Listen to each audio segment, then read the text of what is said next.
Hi, welcome to Undead Yarn. This is episode 41, and you can find me as Nitty Girl on Ravelry and Plurk, and Instagram as Nitty Girl 1, and I'm also on Twitter as Nitty Girl 1.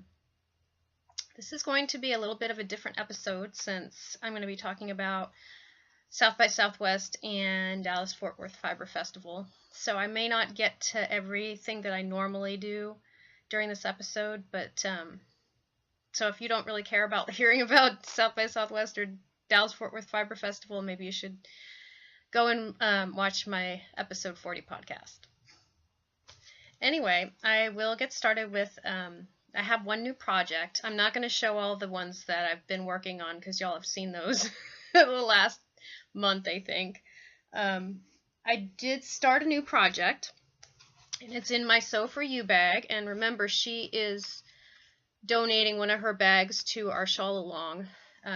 She will be letting you pick one from her shop when the shawl along is over. So if you're knitting a shawl and you started it by February 1st and you can finish it by April 30th, go ahead and enter it into the thread. I don't care if you're double dipping or triple dipping. It doesn't matter. It doesn't matter. It doesn't matter what yarn, what pattern. You can knit whatever, use whatever yarn you want, whatever pattern you want.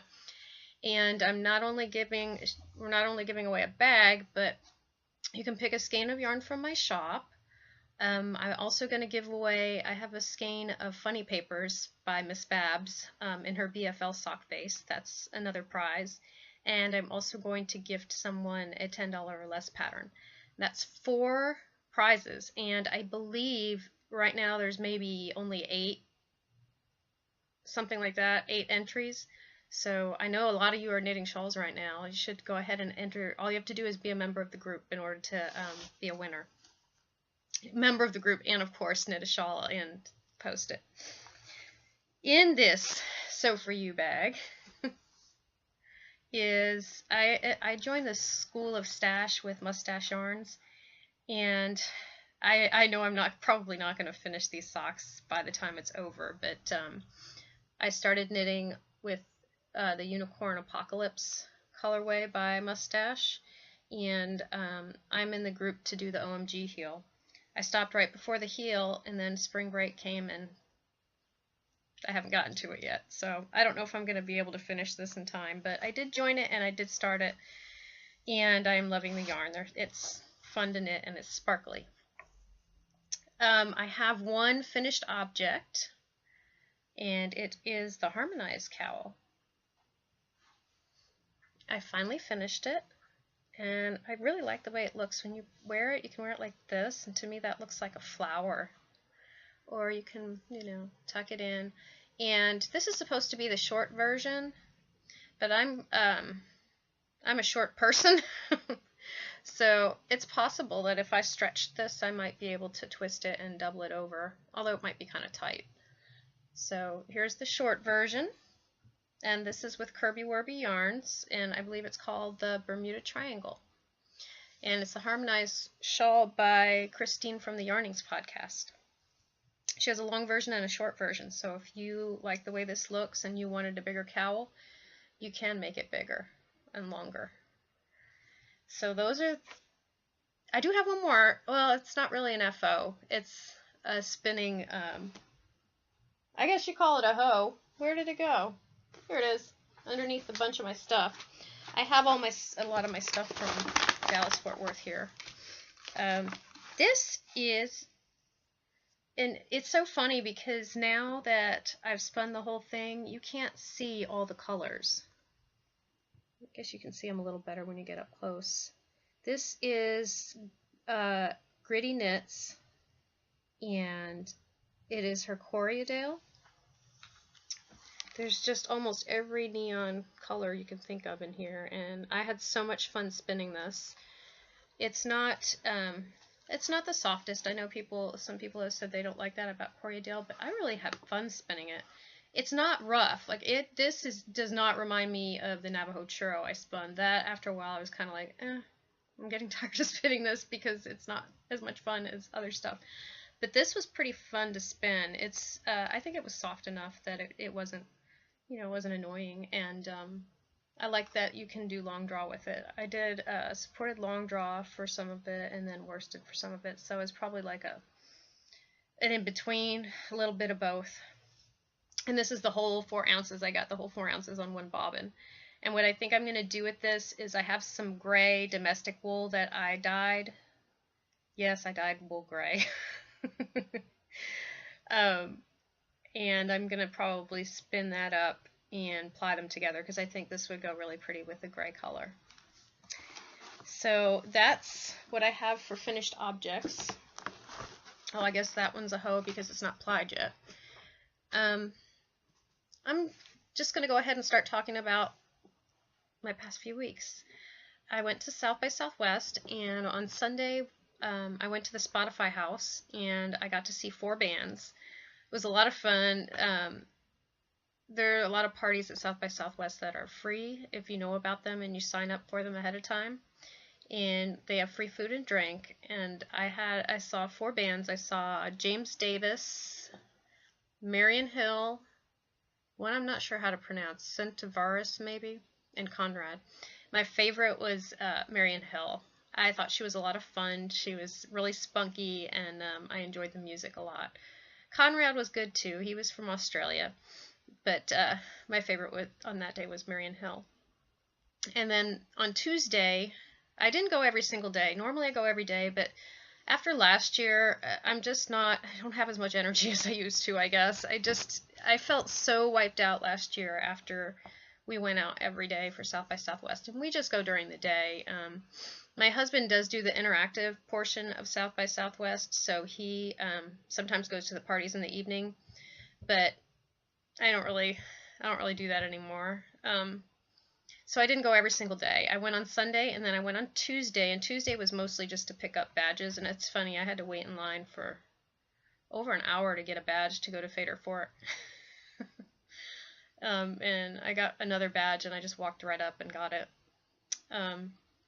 In that day, we went to something called the Pecora House, and just had some nice, they had like craft beers and breakfast tacos, and we got to talk to them because they are a company that is using social media from Pinterest and Instagram and helping people to market themselves.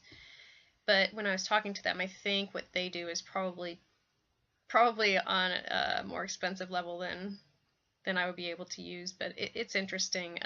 They find a way to put all your most liked pictures or items into one place, so it's probably good for businesses. And then I didn't go back until Thursday, and on Thursday my husband was able to come with me because he was finished with the interactive portion. He met me both on Sunday and Tuesday because he could come over for lunch, but he was mostly going to panels on those days. And then on Thursday I saw Sam Hunt at the Spotify house, and then we went over to Fader Fort, and honestly we saw maybe 2 or 3 bands, and I don't even remember their names. I don't think they were that good. I wasn't all that impressed. So yeah, and then we decided not to go on Friday. Or not Friday. No, was that Thursday? No, that was Wednesday, because Thursday's the day that I didn't go. So I went on Sunday, Tuesday, and Wednesday. And on Thursday, I just told him, I said, I don't like when there's too many people and people start getting pushy and obnoxious, and so we didn't go back on Friday. We went and saw Birdman, and that is honestly one of the best movies I've ever seen. It had a lot of layers to it. A lot of it made me feel like true to life, like this could actually happen to somebody. You get to see the different characters, and I don't know, it was just really well done. I would recommend Birdman to anybody, no matter what kind of film you like, because it's got a little bit of everything. Got a little bit of the superhero thing in there, and it's comedy, even though some of it's black comedy, but it's got drama for sure. I just think it was really well done. So I enjoyed doing that with my husband. We went and had, I think we went to one of the places where you can get food and drink while you're eating. I mean, while you're watching the movie. So then on Friday, I drove up to Dallas Fort Worth, and I stopped in with my parents. That's usually where well, not usually, it is. It's where I stay when I go to Dallas. They gave me, we had a shrimp stir fry for lunch, and then in the afternoon I went to the convention center and met up with Bookish Stitcher, and we went shopping. And then in the evening, Jeanette, who's Bookish Stitcher, and Elizabeth from Dark Matter Knits, and we all went to the talk with Franklin Habit, and it was called 5 Women, 5 Shawls, and it was very touching, and it was very informative, and I really like how not only did he give us background about what inspired him for each shawl, about each woman inspired each shawl, he showed the construction of each shawl, which made me very interested in looking into all of them. Not that I mean, I love Franklin Habit anyway. I really like that he has this spin on history and knitting. I'm very interested in the history of knitting, and I love collecting vintage patterns. So I am definitely going to be going back and looking at those shawls again. I may knit all 5. I may knit 2. I'm not sure. I know I will at least knit 1. I really want to knit the Anna shawl.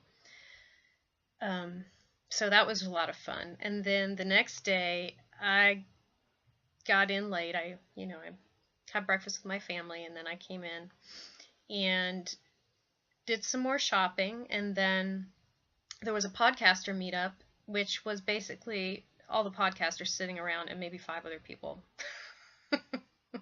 So honestly, I don't even know if you could say it. It was like the podcasters meet up. That's what it was. And then after that, I had my first class with JC Boggs, and she's wonderful. I mean, she's so down to earth. She is so positive, and she encouraged everybody, and I just think she was a really good teacher. I mean, we were just working on the one technique of Navajo plying, but it is a technique that's not easy. It's not the same as regular plying. I mean, people will say, oh, it's just a crochet chain. Yes, but you're doing it with your hands, with fiber, not with yarn. So, there's tendency to break, and mine was pretty much, again, this is like the first time I tried it, everything was just twisting and twisting. I was over twisting everything. I think I kind of figured out what the correct hand placement and movement is. And I think my problem is I'm trying to go too fast. So I need to slow it down. But I need practice still. I didn't learn it in 3 hours. And, she was letting us know, some of you are fast spinners, some of you are slow spinners. It doesn't matter which you are. It doesn't mean that you're not a good spinner if you're slow, or you're a great spinner if you're fast. And that is exactly how I feel about teaching, because I've been teaching for more than 18 years. I would say 18 years, but that's just the amount of time I was a speech pathologist. Before that, I was a teacher. So I've been teaching for a long time, and to me, I think what the most important things are for a teacher to have is patience, tactfulness, and intelligence. You need to be patient because not everybody learns at the same pace. And yes, I work with special needs kids, but each one of those kids is learning at a different pace. And it's the same way in a regular classroom. You have kids who learn really quickly. You have kids who learn, in the middle like everyone else. And then you have kids that takes longer for them to learn.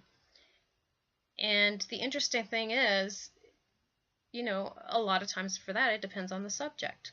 Some kids are better at one subject than another. But you definitely need patience. You need tact, because learning is, sometimes, especially if it's a brand new thing, a lot of times people feel vulnerable because maybe they don't get it right away. So you need to have tact when you are giving feedback to people.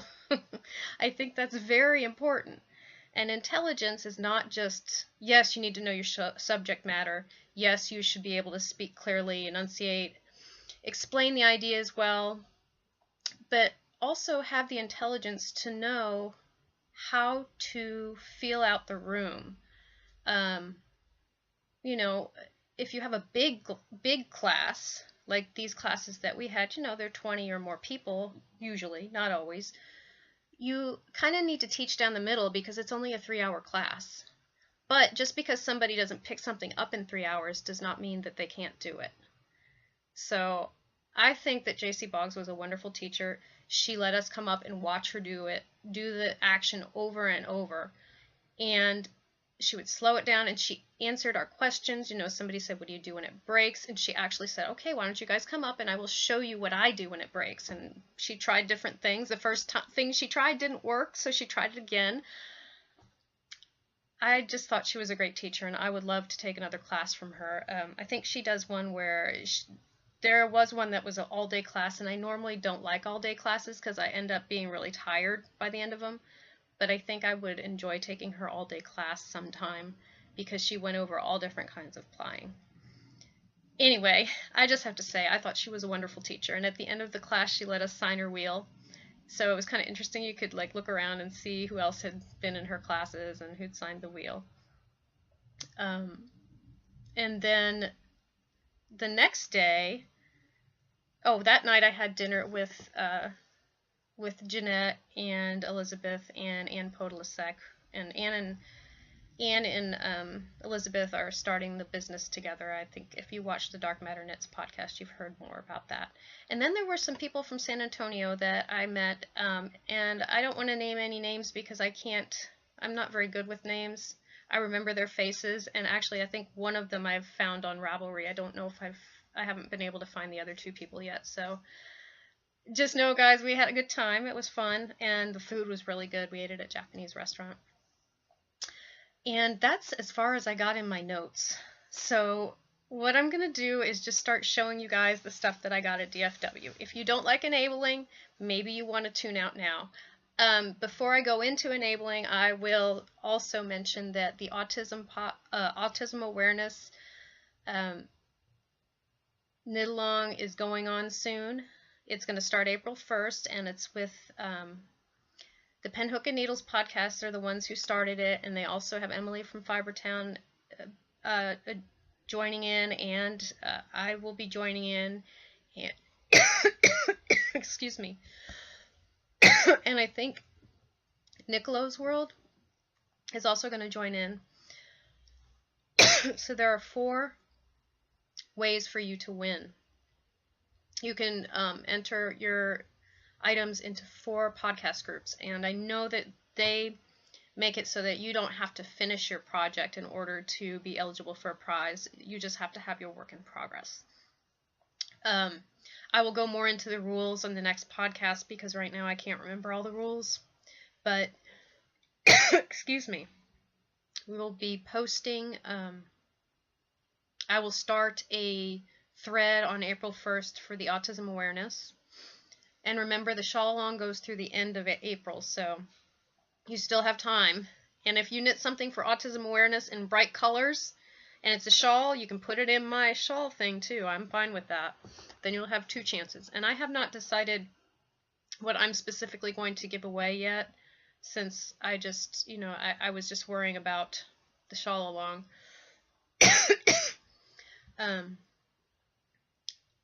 I may give away a skein of my autism awareness and then donate that whole amount to the Autism Speaks. It was Autism Speaks that I'm going to donate to. So anyway, I'm just going to go ahead and start doing enabling. So if you don't like enabling, bye. See you later. See you next time. This is, first I'll go over show you 2 of the bags I got. You know, I'm not a big bag person, so there has to be a reason for me to want it. I love Pac-Man. When I was a kid, Pac-Man and Space Invaders were our favorite games.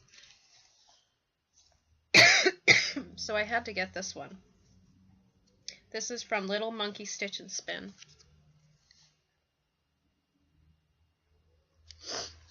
And then I also got a bag from Knitting Rose, and I've been seeing these on her website. And this is an Erin Lane bag, and I just love I love her her logo, and I thought the bag would be really nice because I do have.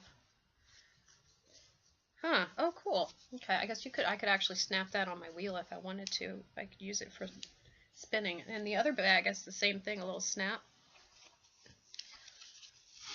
and a drawstring. And I know Erin Lane makes good bags because I have one of her bags.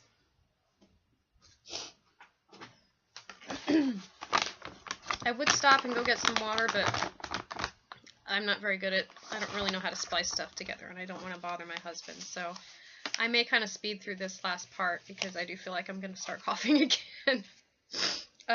This is my first fishnets. I have not bought from her before. This one is called Fair, and I'm not sure if she meant to say fairy, but it's F-A-I-R-E. And this one is superwash merino, wool, nylon, and stellina, and it's 438 yards. And this colorway, yeah, I just said the colorway. I just thought this was beautiful. Self-striping, of course. And then this one is called Long Stocking. I guess like Pippi Longstocking. And this one I saw knit up, and it's a big chunk of a neon color, a small stripe of black, a big chunk of a neon color, a small stripe of black. And this one is in 80% superwash merino and 20% nylon. That's 400 yards. So that's one place, and I'm just going to go ahead and go through whatever I could find out. This one is from October House. These are stitch markers, and I don't think you can see in there very well, but those are all different colors. And these are my favorite stitch markers are just the little circles because they don't snag on anything, and I can, when I'm knitting, I don't have to worry about if that stitch marker is on the right side of the yarn because these don't move. There's no way for them to move. You can kind of see back here they're different colors, but I thought they were really pretty. So I bought some of these. And then this one, I'm interested in the base. I do love the colors. They're really pretty, and I'm trying to, branch out and not just have everything be neon, because that's what I dye. I might as well, I want to try different colors too. This one is really pretty. It's browns and golds. That's showing up pretty true. Browns and golds, and yeah, it's different browns mostly. And it's really pretty. And this is called Eartha Sock, and it's by Scandalous. And the last time I saw them was when I was at the Sock Summit, the second one. I went to the second Sock Summit, and they had some self-striping yarn that I bought. This one's not self-striping, but I think it's going to be fun to work with. It feels really squishy, and it's superwash merino and bamboo, and I'm not often a bamboo fan, but it's got a nice sheen and it feels springy.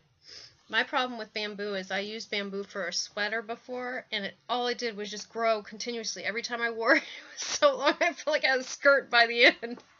When I just finally threw it out, I didn't even give it away. It was so like hideous. I just couldn't stand it anymore. So I'm not a real big fan of 100% bamboo.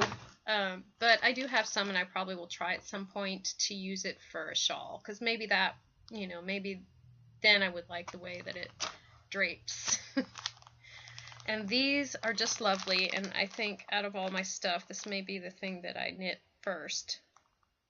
Although I don't need anything new on the needles right now. But these are transitional skeins, and this is from Woolly Wonka Fibers.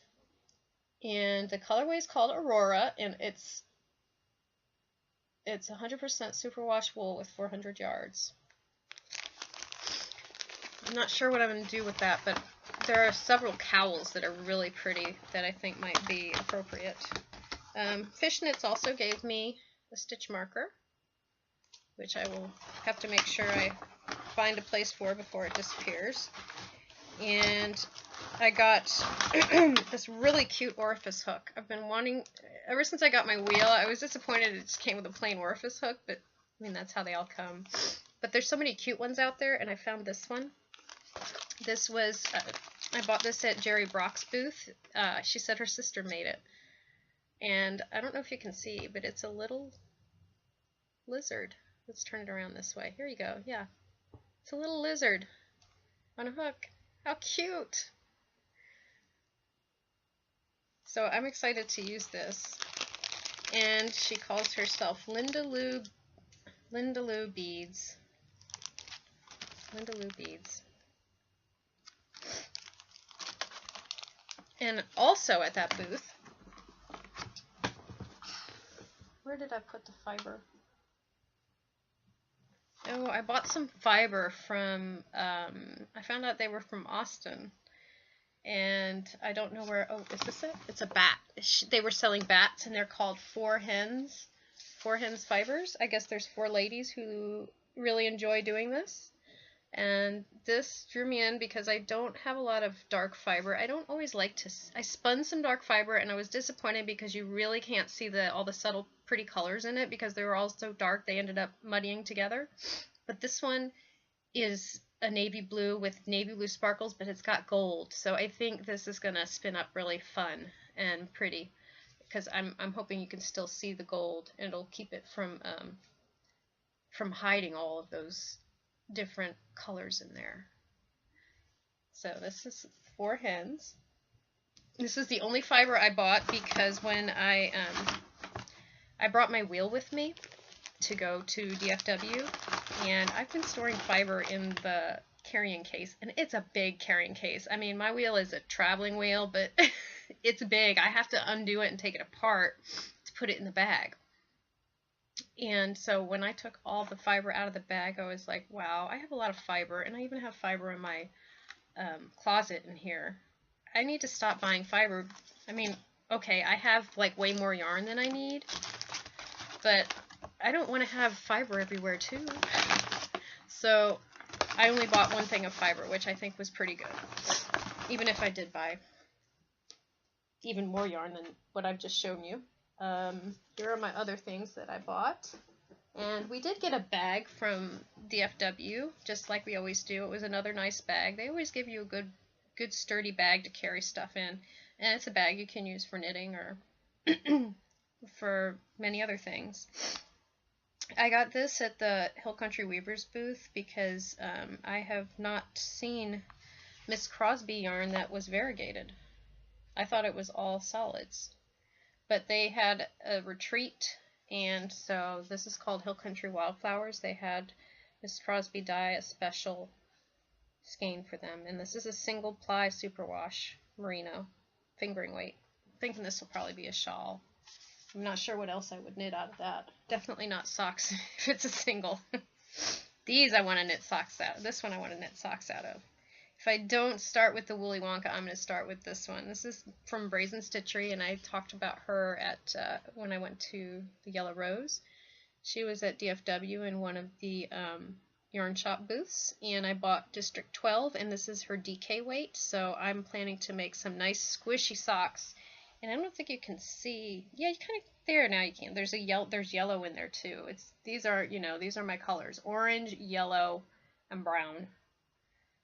And I love that because I just love these colors. And I really enjoy wearing my Madeline Tosh DK socks that I made, even though they're 100% merino, which is what this is. I don't have holes in them. I don't know. I just wear. I even wear them in my shoes. I haven't had any holes. I don't know. Maybe I'm not that hard wearing on my socks. I think that I've shown everything, and here's the last thing, I believe. Yeah, I think I've shown everything. This is, of course, I had to go to Mustache. And this is the colorway that was in one of her kits for Little Skein. It's Chocolate Bunny Cake. And I remember when I know I've seen this knit up, and I really liked it. And the other thing is it's colors I don't normally go for. But there was something about the stripes I just thought were really pretty and kind of delicate looking. So this one is in her Jump and Jive base, and it is 80%. I didn't realize she had a BFL. This is 80% superwash BFL, 20% nylon, 400 yards. I suspect this is the base that I use too. So I got a little bit of everything. This booth was really packed in the mornings, both Friday and Saturday morning, and they did really well, and I'm very happy for them. It's really interesting to see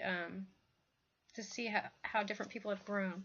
Oh, and I did want to say, of course, I went to Jenks, and I wanted to get her gray rainbow, and I went there Friday. I got there late, so all her self-striping was gone, and she was holding back some for Saturday. So I went Saturday. I guess I got there at 10:30 maybe, and that was already too late. All her self-striping was gone again.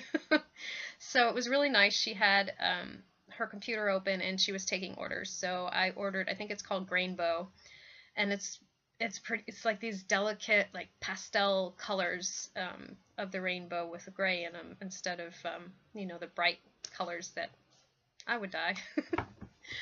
So anyway, I think it's time for me to go, and hopefully I can get this up onto YouTube without a problem. I know there's been some problems with the syncing of my voice and the picture. It's because there was an update put on my computer, and now every time it records at a very high resolution, and I have not figured out on this new system how to make it a lower resolution. So when I reduce, the file's really huge, and it takes me several times to reduce it, and by the time I've reduced it enough to get onto iTunes, sometimes the file is a little messed up. So this is going to go up on YouTube today, but I may not, but iTunes, I've been having to use all my bandwidth lately, so I can't put this one up on iTunes until April 1st.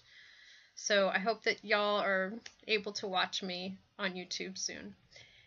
And with that, I'm going to say get busy knitting or get busy dyeing.